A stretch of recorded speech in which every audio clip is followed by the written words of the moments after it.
Hello, this is Chef John from foodwishes.com with wild blueberry lemon crumb cakes. That's right, both of these ingredients are great on their own, but when you put blueberry and lemon together, they're always magical, especially if we're crumb caking. And crumb caking is exactly what we're gonna do. And to get started, the first thing we'll do is thaw some wild blueberries, which I'm gonna do in a strainer set over a bowl, so any excess moisture can drip through. And how can you tell you're buying real wild blueberries? Well, the first way is they're much, much smaller. And also it's printed right on the package, which means it must be true. And sure, you can use regular blueberries, but for baking, I got a thing for the wild ones. And then besides the thawed berries, we will also need to mix up our crumb topping, which is going to start with some nice soft butter. Right, I don't want it melted, but the softer the better. And then to that we will add a nice big pinch of salt, plus some all-purpose flour, some white sugar, plus a little bit of brown sugar. And once we have everything in there, we will take the back of a spoon and we will start mixing and mashing, smearing and smashing, until everything's been evenly combined. At which point a lot of people stop and break it up into crumbs, thinking it's ready to use. But that is a huge mistake. Well, I don't know about huge, but it's a mistake. Since for the best crumb topping results, what we want to do is refrigerate this until it's nice and cold and firm, and then we can go ahead and break it up into crumbs. And I'm going to show you that in a little bit. But for now, let's go ahead and transfer that into the fridge. At which point we can move on to our crumb cake batter.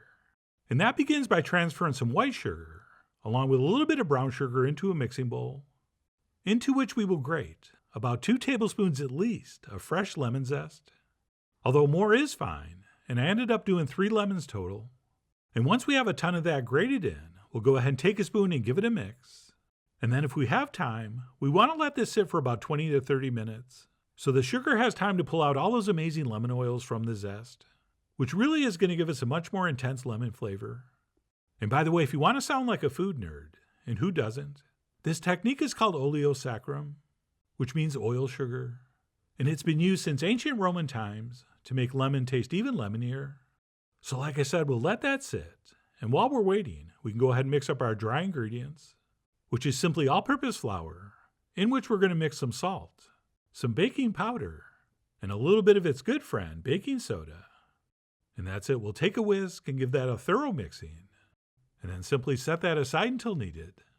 And then the other thing we can do, while we're waiting for our saccharum to oleo, is pull out our now hopefully cold and firm crumb mixture, and we'll go ahead and start crumbling, and we'll keep crumbling, until we have a bowl of fairly uniform-sized crumbs. But do not stress trying to get them super uniform. Okay, crumb toppings are not an exact science.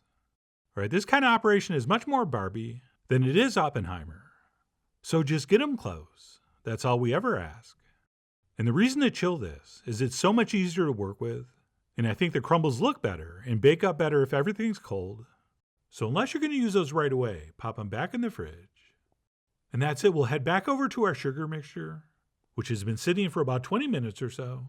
And we'll add 1 stick of soft butter that, yes, I forgot to take out, so I had a microwave, which is why it looks like someone's been chewing on it. But anyway, what we'll do is take a hand mixer, and we will cream this together, starting off slow at first, so as not to have chunks of butter flying out of the bowl. But once it comes together, we can switch to the high speed and blend this until it's nice and light and fluffy, at which point we will stop and blend in 2 eggs, but we have to do them one at a time. I know you want to do them both at once, but don't. All right, just blend one until it's incorporated and fully emulsified before doing the same thing with the second one.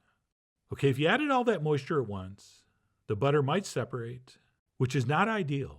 So take the few extra minutes and do it this way.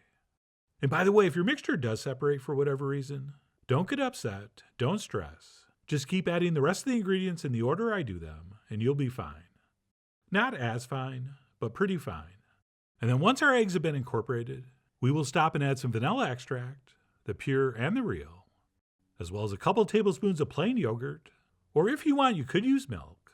And then we'll also at this point add a 1/4 cup of freshly squeezed lemon juice, which of course we squeezed from the lemons we zested.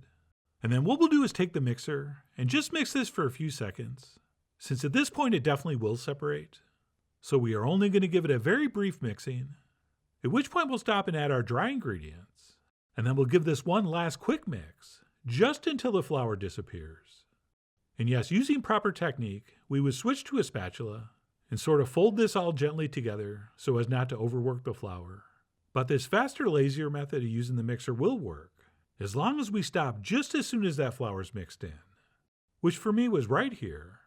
And that's it. We'll grab a spatula and scrape down the sides, stirring in any flour that wasn't incorporated, at which point we'll head over to our muffin tin, which as you can see has been lined with paper baking cups, and then using a couple spoons, or a spoon and a finger, we will divide that batter equally between all 12 cups.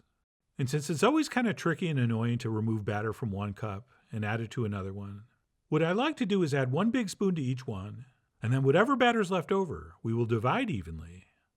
And once those are set, we'll go ahead and grab our thawed wild blueberries, and we will transfer 1 heaping teaspoon on top of each one. And we could just leave those right on the surface, but I kind of like to give them a little pressing down in the center, just to kind of push those berries down into the batter a little bit. And by the way, it took me 3 tries to nail the perfect amount of blueberries, or at least what I think is the perfect amount.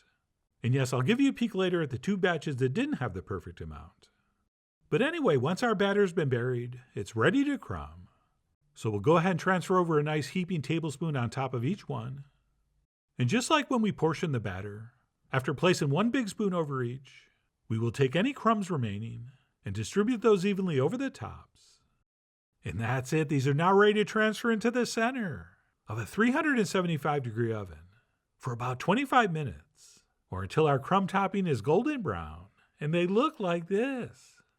And as with almost all cakes, to test we can stick in a skewer or a toothpick, and if it comes out clean, not covered in raw batter, we know we're good.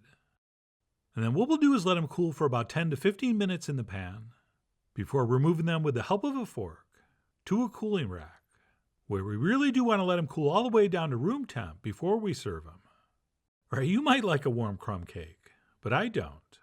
But anyway, that's up to you. I mean, you guys are after all the emperors of your temperatures. But I do think the texture and taste is better if you let them cool down. And once they are cooled, we'll go ahead and pull off the paper. And I broke it in half to see how we did. And as I do this, you're going to see what I think is the perfect amount of wild blueberries. All right, just enough, but not too much. Oh, and before I start eating this, let me show you my other attempts that didn't have the perfect amount of berries. All right, this was from the first test batch, where I used 2 heaping spoons instead of 1, which caused these not to rise properly, and you can see how it's sunken in the middle. Although if that doesn't bother you, and you like lots of berries, maybe you do want to do it like that. And it really did taste fine, but I didn't think the texture was quite right, and they tasted much more of blueberry than lemon. So I ended up doing another batch, where I overcompensated, and I put barely a teaspoon of blueberries on top. And as you can see, that batch baked up a lot better. So the crumbs on top were able to bake up nice and golden brown and crispy. So at this point, I thought I nailed it. But once they cooled down and I served up, as you can see, there just wasn't enough wild blueberries. All right, if you're going to call something wild blueberry lemon crumb cakes, we are going to need more wild blueberries than that. All right, this amount would just annoy people. But anyway, that's how it started. And now we'll get back to how it's going, which is very, very good. Okay, besides the perfect amount of wild blueberries, thanks to our oleo saccharum technique, these have a beautiful, bright, intense lemon flavor. And when you pair that with those sweet, tangy blueberries and that sweet, buttery, crispy crumb topping, we've created something very delicious and very special indeed. And no, you're not allowed to call these cupcakes, since we're not going to frost them. And according to me and many others, if it doesn't have a frosting, it's not a cupcake. Although if you wanted, we will let you call these muffins, since a muffin always sounds like it's better for you than cake. But as far as I'm concerned, anything that makes you happy is good for you.